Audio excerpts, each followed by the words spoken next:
Knights were not the only ones with specialized equipment on the medieval battlefield. Their horses were equally equipped with armor and accoutrements. Here's a rundown of some of the most important: bridles, saddles, stirrups, and spurs. The bridle is the catch-all term for the headgear used to control a horse. It consists of straps to hold the headgear in place, as well as the two most important parts, the bit and the reins. The bit goes in the horse's mouth, in the gap between the front teeth and the molars. The ends of the bit are connected to the reins, so when the rider pulls, the bit applies pressure and leverage to tell the horse how to move. The holes at the top of this bit attach to the head straps. The cone below it sat in the horse's mouth, and the rings at the base attached to the reins. A knight's saddle acted as both riding equipment and armor.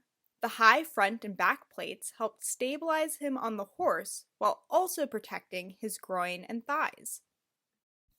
This steel plate attached to the front of a wooden saddle, providing protection as well as a surface for rippled decoration that matched the rider's suit of armor.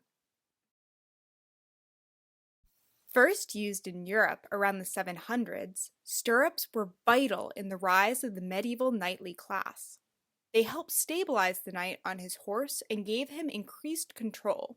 With stirrups, knights dominated the medieval battlefield as shock troops, breaking apart enemy formations. Spurs were used throughout the Middle Ages, becoming an important badge of knighthood. They helped the rider communicate with the horse.